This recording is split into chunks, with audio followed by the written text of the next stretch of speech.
Video is going to be a quick review on the Apple Watch. So in a week or so, they're going to be launching or releasing a new Apple Watch. I don't know what they're gonna call it, maybe Apple Watch 2.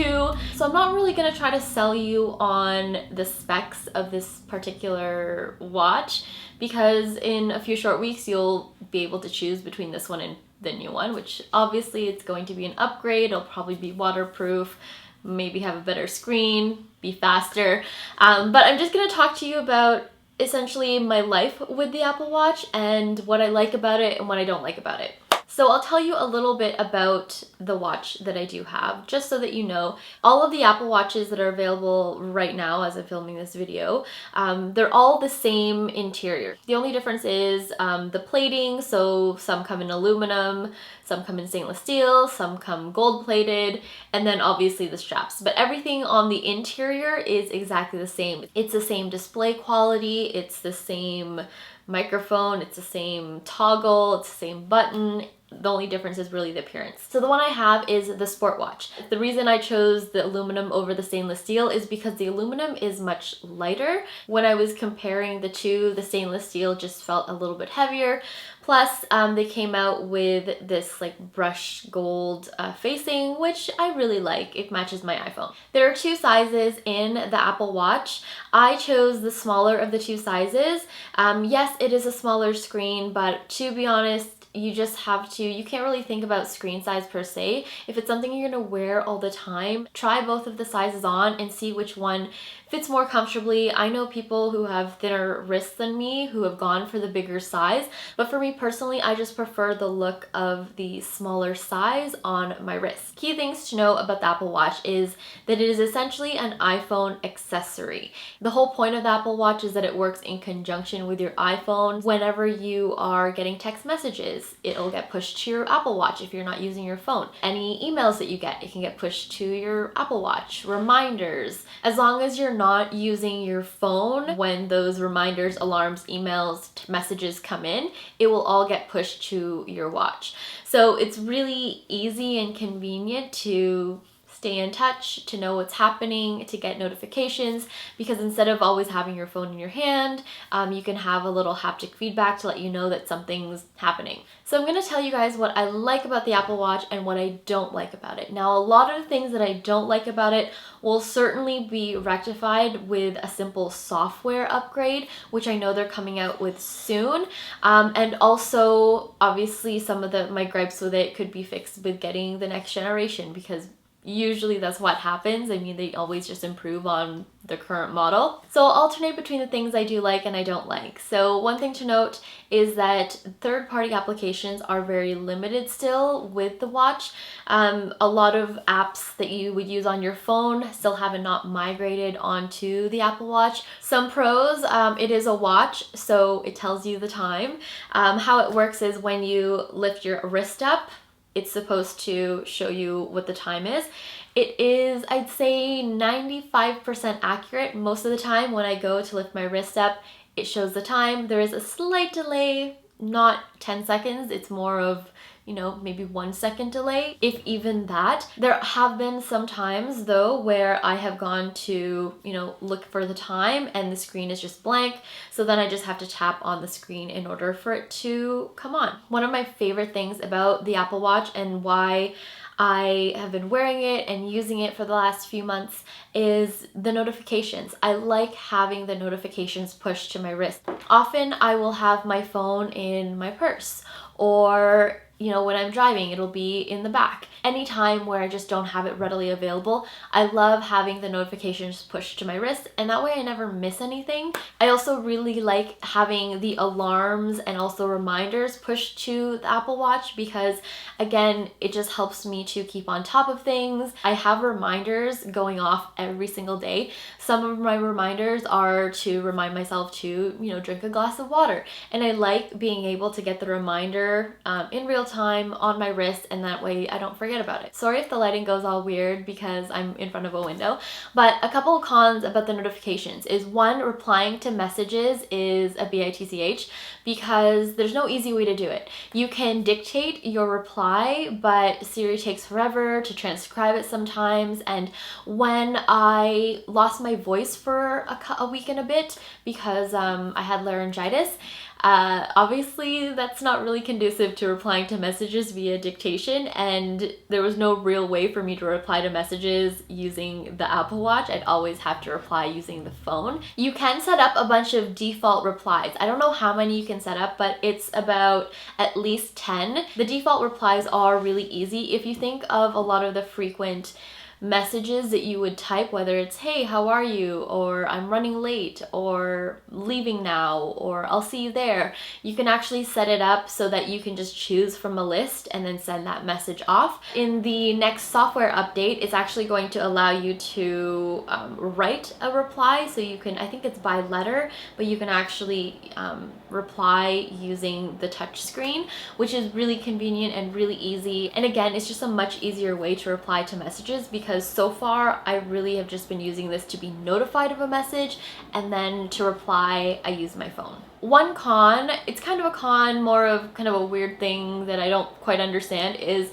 why reminders, the app reminders, isn't readily available on the Apple Watch. It has alarms, it has your fitness tracker, it has, you know, email, messages, but for whatever reason reminders was completely omitted, which I really didn't understand, especially for me because it's one of my most used apps on my phone. I use reminders all the time to remind me about tons of different things.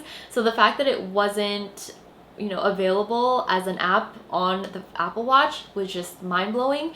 You can have Siri set reminders for you, so you can, because the watch is equipped with Siri, so you can just notify Siri, "Hey, remind me about this at this time," and then, you know, she'll set it up for you. But in terms of actually going through your list of reminders on your Apple Watch, it doesn't exist. A lot of my cons are essentially going to be rectified with the next software upgrade. I really dislike how you cannot delete stock Apple apps on your phone or on the watch, and in the next software upgrade you'll actually be able to. One of my other gripes, probably my biggest gripe about the Apple Watch, is that it takes forever to launch apps.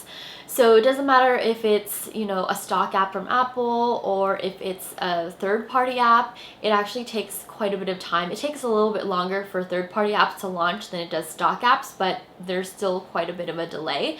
However, that will be an item that is going to be fixed again during the next software release, because I don't know exactly how it's going to work, but they'll just have some of your most used apps always running in the background, so that when you go to launch it, it will pop up pretty instantly. And obviously if you get the next generation Apple Watch, it'll probably have faster hardware and you won't have a problem with the lag in launching apps. My last con would be just the fact that you have to charge this every night. For me, I wear it every single day. I'll put it on when I get up and start getting ready for work. So at about 7 a.m. I'll take it off at about 9, 10 o'clock at night. And I'll probably be at 40% battery life. So I'll always just charge it, because there's no way that's gonna take me through my entire day the following day. So whenever I take it off at night, I'll just put it on the charging dock and charge it overnight. So that's the only thing, because obviously as soon as it runs out of battery, you can't use it, and then it's useless. So I always have to charge it every night, and now when I'm traveling, I always have to remember to bring an extra charger for my watch. So that's kind of a, not necessarily a con, but it's a nuisance, but you kind of, that's what you get for getting a smart watch. So in terms of usability and how I like the watch, I got this quite a while ago, probably closer to the beginning of the year, like maybe May, April, and I've been wearing it every day since. I've only kind of taken it off a couple of times, maybe a handful of times over the last few months. It's actually funny because I didn't really think I would miss the Apple Watch on those few occasions that I took it off, but I did, and that's how I know that I really liked it. Anyway, so the Apple Watch is quite a bit different from the traditional watch. I mean, they both tell time, but this one, the Citizen watch, it is actually an Echo Drive, so you never have to change the battery. All you have to do is stick it on a windowsill and let the sun charge it, whereas this one you have to charge every night using electricity. But this one also does a lot more, like it gives you notifications, it allows you to slowly browse third-party apps. One thing, however, I noticed ever since I got the Apple Watch is I'm always looking down at my wrist, and you have to kind of tone it down, especially when you're in a meeting or you're talking to someone, because always looking down like this is really rude. It makes people think that you just want to get out of whatever situation you're in a timely manner. But for me, it's just because, you know, sometimes I'll get a notification, so I'll look down quickly to see what it was, and then the other person who I'd be talking to would look down at their watch thinking, okay, is there something special about now? Like, do we have to be somewhere? So that's one thing that I really had to reel in when I first started wearing the watch, because I would often get distracted by the notification, so I'd always look down. I definitely don't do that as much anymore. I think just in the beginning it was because it was new and different, so I was often doing that. Something that is not a pro but also not a con is the phone calls. If you're really in a pinch, I have actually taken phone calls on my watch. Just when, you know, I hadn't had my phone readily available, it's at the bottom of my bag, or, you know, a little bit of a distance away, I have taken calls on the Apple Watch, and it works. The speaker isn't really loud, but I mean, you can hold it up to you like this. It just looks and feels so incredibly awkward. But also, your arm gets tired, depending on how long your conversation is. Sometimes when the beau and I are talking, because that's really the only time I've ever had to use my Apple Watch for calls, but I'll be talking to him like this, and my arm will just get so tired from holding it up. It's just, this is so unnatural to have your arm at this position. So it is convenient to be able to answer your phone using your watch. I just wouldn't recommend it because it's just, it feels odd. Anyway, so to round out this totally random video, get the Apple Watch if you like getting the notifications, if you want an accessory for your iPhone. Don't get it if you thought that the Apple Watch is going to be a standalone device. Really, these two work in conjunction to one another. You can't have one without the other. I do still miss the traditional watch. That's why on occasion I'll just pop this on my wrist, because I do love this watch, and I just love the simplicity and timelessness of a traditional watch, but at the same time, I love the functionality of a smartwatch. I hope you guys found this video kind of helpful if you were on the fence about getting an Apple Watch or not. Keep your eyes peeled for the 2nd gen Apple Watch, because I guarantee it'll be better. Thank you guys so much for watching, and I will see you in my next video. Bye!